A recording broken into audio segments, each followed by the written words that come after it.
Welcome back, folks, to the Silver Bullet Saga podcast. I'm your host, Ryan Vonderhaar. It's been a minute. It's been really a month since we last talked to you. Life's gotten in the way, and when the Buckeyes lose, the Silver Bullet Saga is not afraid to take a break, a small reprieve, in getting back into the action. But we got plenty to talk about today. Ryan, I would give us Adam? credit to say this is probably as quick as we've gotten back to podcasting in a season that did not end in an Ohio State national championship in the history of the podcast. I think this might be the fastest postseason we've done. Probably. I'm joined, as always, that's his voice. You may think it's mine, but it's not. My co-host and twin brother, Adam Vonderhaar. Adam sat in Dallas, as his screen name describes himself today. We're going to get to Adam's recap of the Cotton Bowl and his trip down to Dallas. Got to be there in person here in just a second, but just to recap our January and really just into this time of year, leading up to and then following the Cotton Bowl. Adam and I became uncles. Thrilled about that. Huge addition for the podcast. We gained a listener, at least we hope. Little Riley Kate with Malik and Caroline, the happy parents, doing wonderful. A new Ohio State fan potentially. Her dad is a Michigan State fan, so we are. If he has anything to say about it, he will have our podcast blocked on all platforms. If it was up to Malik, there would be no Buckeye stuff, right? She will not be listed. She is forbidden. It is stricken from the record, probably, if you asked him. But that's okay. It'll be the farmers know all about raising a kid in a red-green rivalry. Usually, it's about tractors. For our intents and purposes, it's about college football. That's so pretty it's great. kind of at least we got the green tractors figured out. We know that. Subsequently, I, following the Cotton Bowl, spent about a week and a half in the Dominican Republic with 28 freshmen studying food, agricultural, and environmental sciences. Came back for a few days, and then I said I couldn't get enough. So Adam and I went back to the Dominican Republic together on a nice short trip to the beach, which was wonderful. A snowstorm, a snowpocalypse hit the entire country, it feels like, and it still hangs with us even into Groundhog Day today. And we had a little discussion this morning. I actually got to educate Adam. Puxatawny Phil, that charlatan out there to the east of Ohio. I said, Adam, that is not the only voice of reason. And I forget if it is did or did not see his shadow. He did not.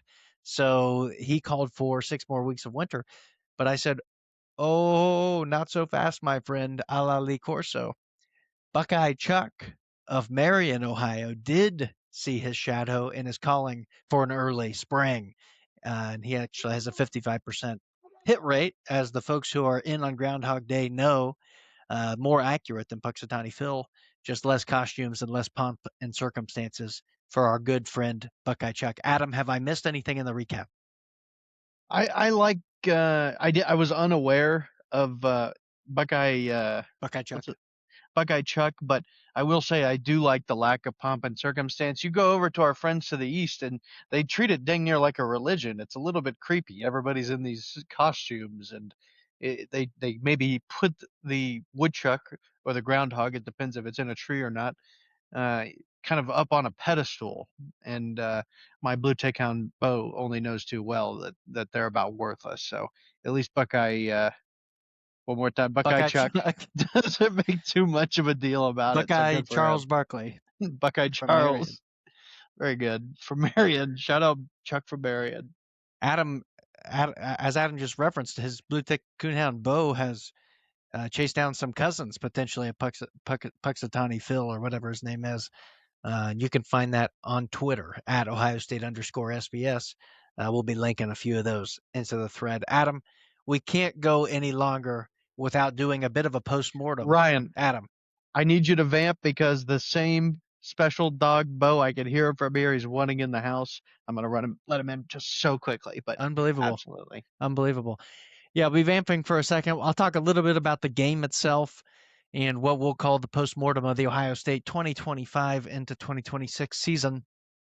The Buckeyes obviously head down to the Cotton Bowl to take on Miami. And Adam and I were extremely confident. You go back to our predictions. I had the Buckeyes winning 38-20. Adam had them 31-17. And after this game, and it's a feeling I've had many seasons, not last season, but many seasons as an eternal optimist on this podcast. Um, Sometimes when a person, you can apply this to life, you can apply this to like teams, leadership, really whatever. Sometimes when a person or an entity tells you who they are so many different times, at a certain point you have to listen.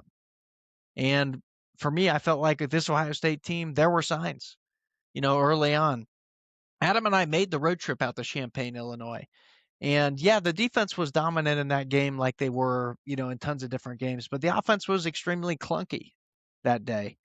And I remember thinking, Illinois, yeah, they're better than they've been, in years past. Brett Bielema has them to a respectable level. But even in that game, I remember thinking, stuff's just not clicking. And I chucked it up to kind of what a lot of other fans did at the time, which was, well, we're trying to save something, right? Like we've got all these goals at the end of the season. We've got this whole other playbook, this whole other gear that we're just going to be able to shift into. Ryan Day said it himself, when it's time to go, we will.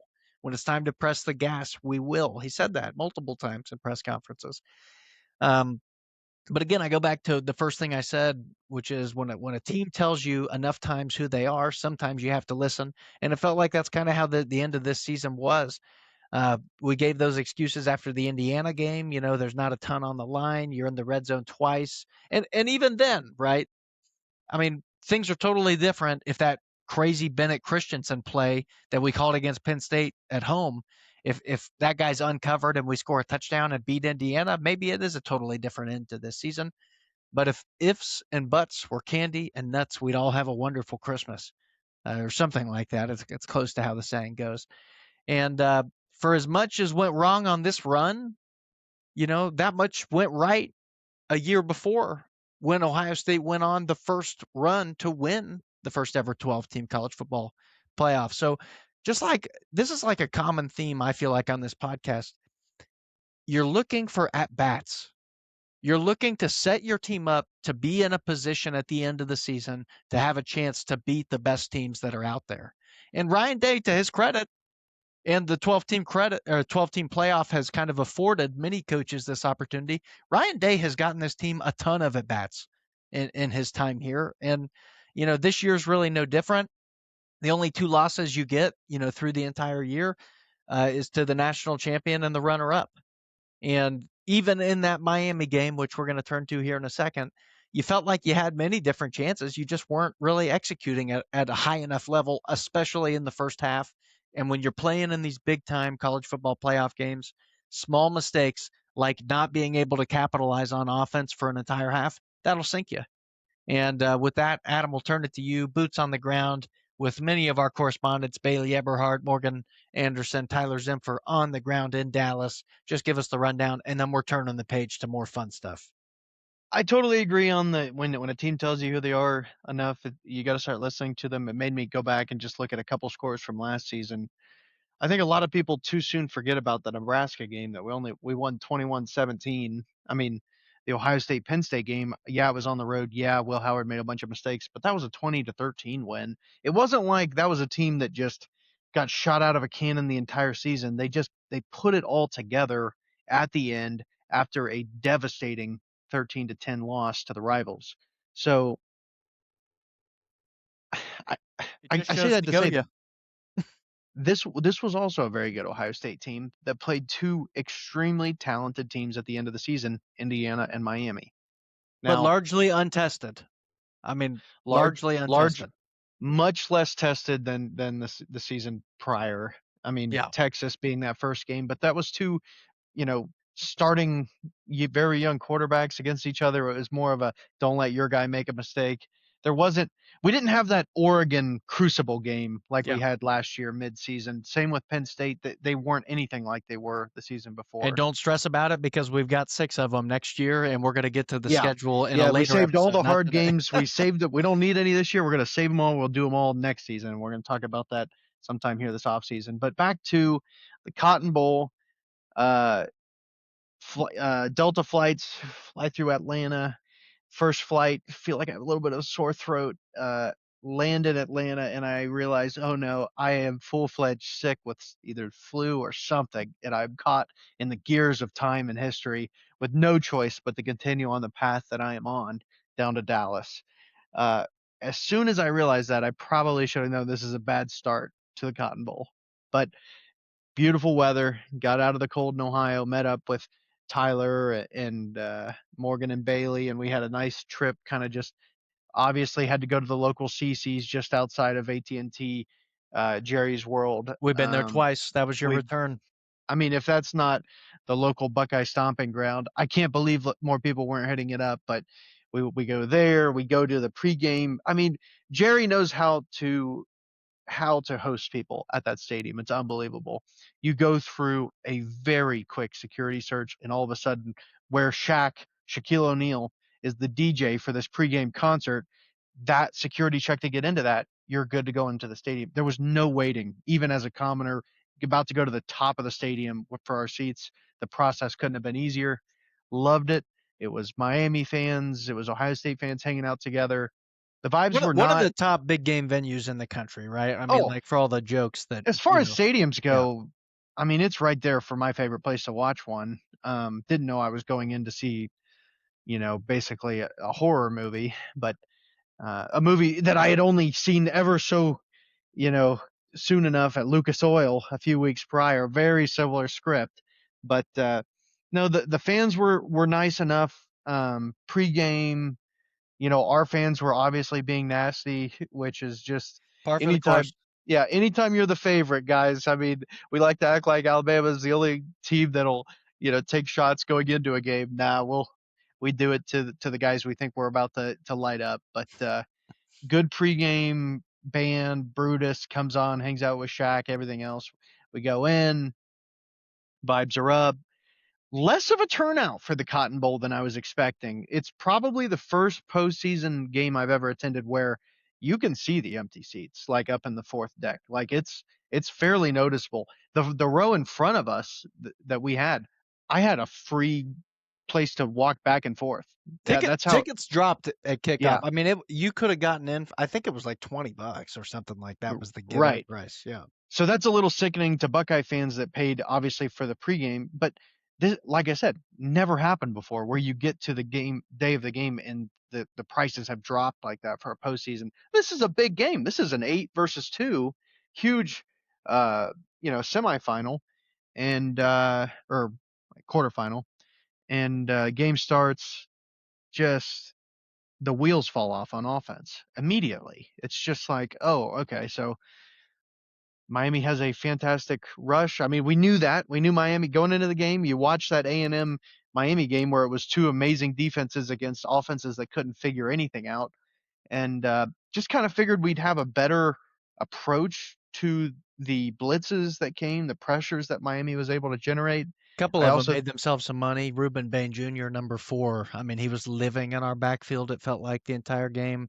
We didn't adjust from the Indiana game, which I felt was surprising from the absolutely, because it was a very similar script to beating Ohio State. I mean, obviously Miami said, "Hey guys, this is what we have to do: pressure Julian Sayin and make him make mistakes, and well, not just basically that, just hang right? in But there." same as Indiana, we're never snapping it with more than 5 seconds on the clock. Like Yeah, every single time the defense knows right when the ball's going to be snapped. If you live that way, it doesn't matter how good your offensive line is. The defense is going to beat you a bunch of yeah. times when they just know, hey, we know exactly when they're going to snap the ball. We can just keep coming after the quarterback. And there were a few plays like that. We're saying, like, it didn't matter if you had Michael Vick in his prime back there, he wasn't going to be able to get free because you have defenders in the backfield.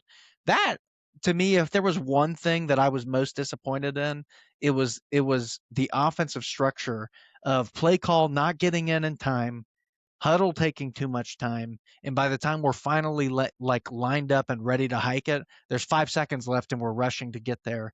And really, a lot of the time it was less than 3 seconds. Like we made it extremely easy on the defense. ESPN has it listed as 5 team sacks for Miami on Julian Sayin. I think it could have been 15. The pressure was there all the time. They were always on Julian. He didn't have time to make throws. And really, if you want to boil the whole game down into one specific drive, if I could pull it up, it's the drive where we make a 60-yard completion to Yeah, Jeremiah Smith. yeah. And then is it the next play Next or play. the Next. very next play, a pick six, guy jumps the route. I know Jeremiah Smith obviously could have made a better block, kind of just lets him go right around him. Guy grabs it in pick six.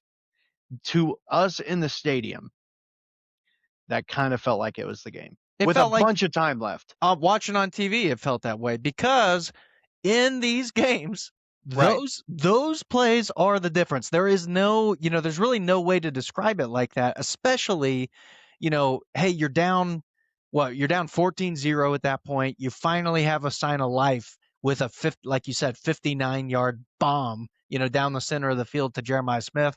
He's doing the thing There's a that he's sack in supposed to do. between There's as a I'm sack. reading the drive. I've got it pulled up. Yeah.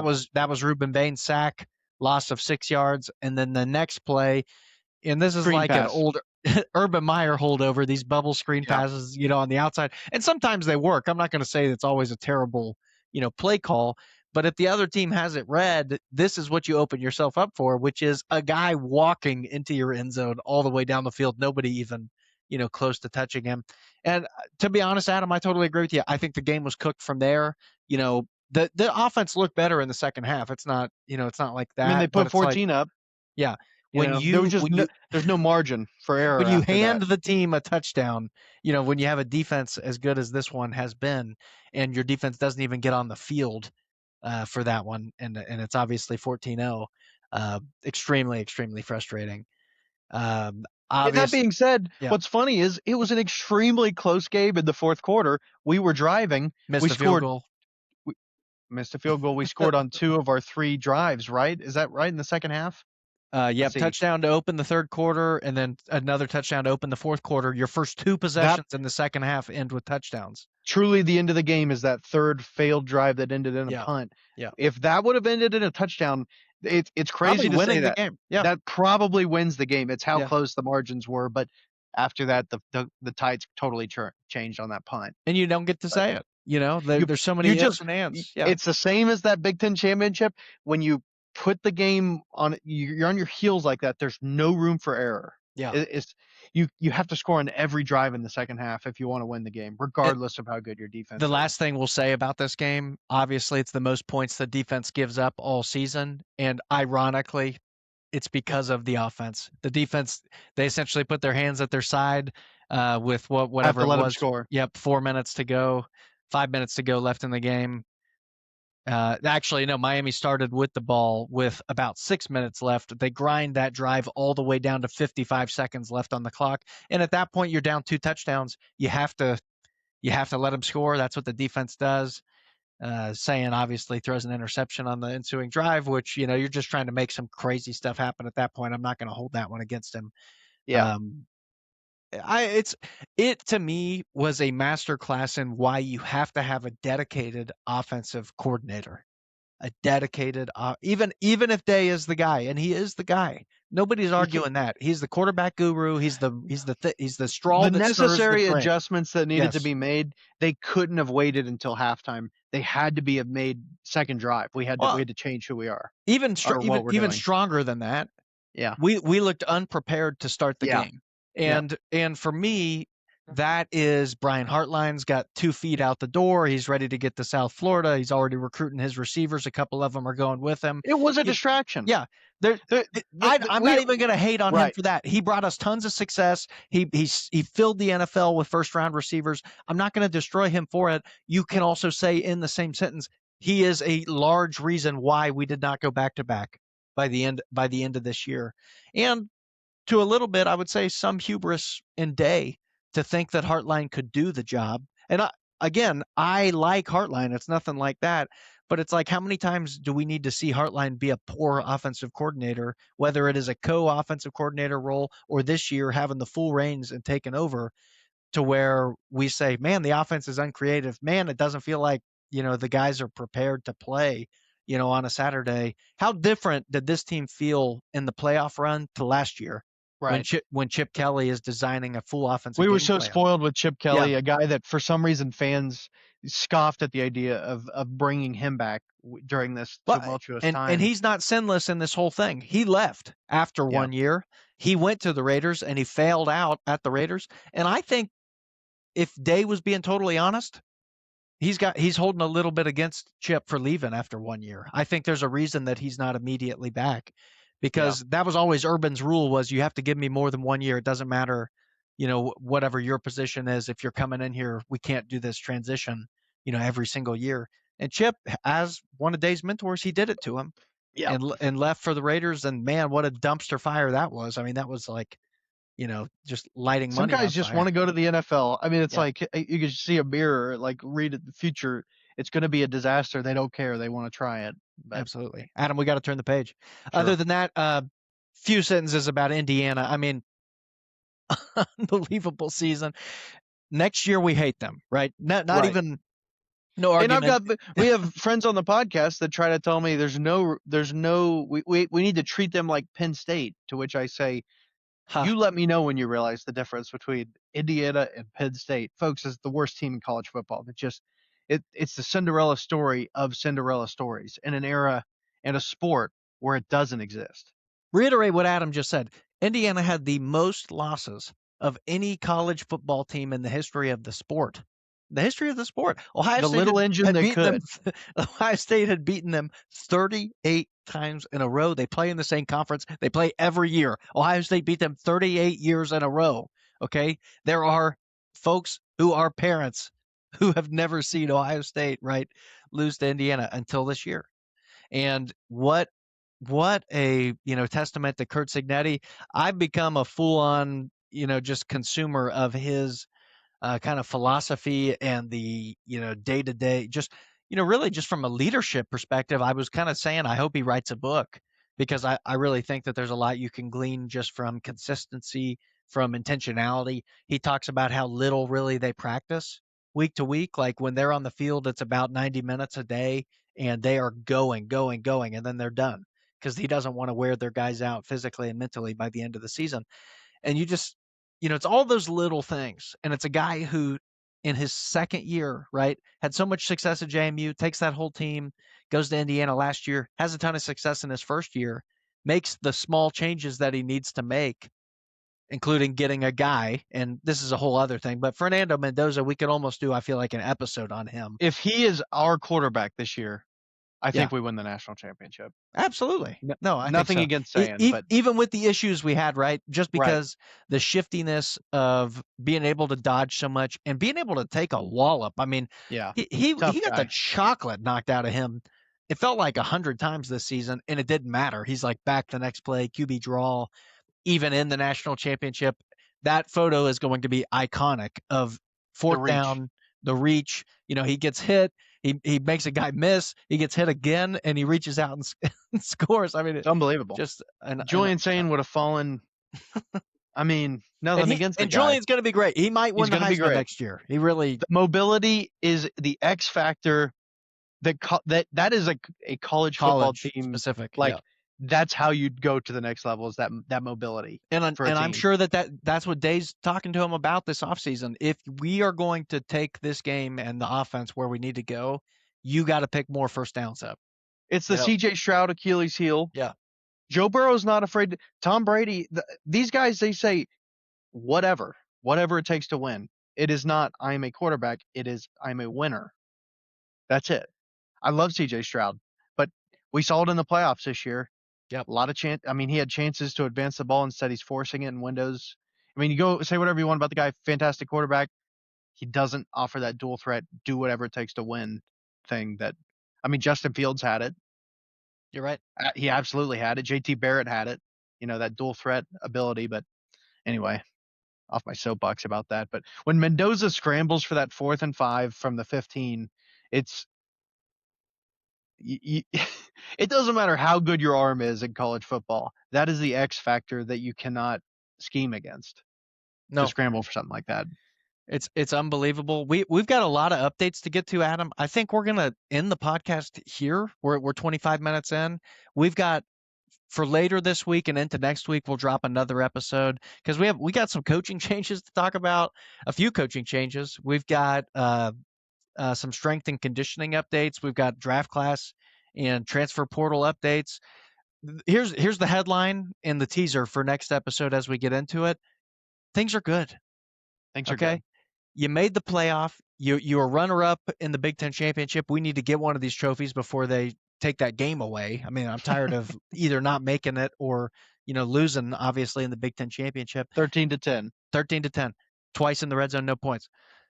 Jaden Fielding's never kicking again at Ohio State. Headband boy. Headband boy. I can kick it past 50. He told the reporters preseason. Things are good. Okay. The state of Ohio State football is strong, as you might say. This is it's a professional program. Ryan Day has it in a terrific spot, and you had a great bite at the apple this last year. You just came up short against the two best teams that ended up playing We're in the 3. national championship. We lost to 1 and 2, barely. Yep. Could have been there. And if you listen to Caleb Downs, we're not even 3, we're 1, because if we played again, we would have beaten them. Caleb, I love you, buddy. Let's just keep the mouth shut, okay? Let's get you in that Bengals. We're gonna get you in those Bengals stripes at 10. You're gonna slip past the Chiefs. The Bengals are gonna take you, and you're gonna be the savior of Cincinnati football. We know how Texas felt last year. That was a good Texas team that slipped on the banana peel against Ohio State. Jack Sawyer scoop and score. 100%. That's all it was. Just didn't quite make it to the goal line. That's it. Folks, we love doing this podcast. Thank you for tuning in every single year. We got a lot more to share. We're gonna keep it rolling in the off season. It's not gonna be a weekly drop, but as news comes available, we've got a spring game, we've got a future transfer portal window, we've got preseason rankings. We're gonna be getting it all to you. We got an NFL draft later as we get into the spring. We're excited to continue the Silver Bullet Saga.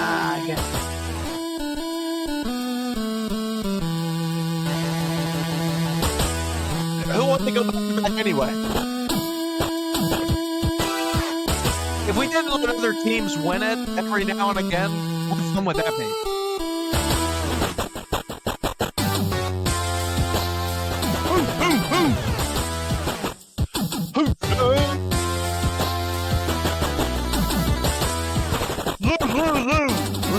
Loser.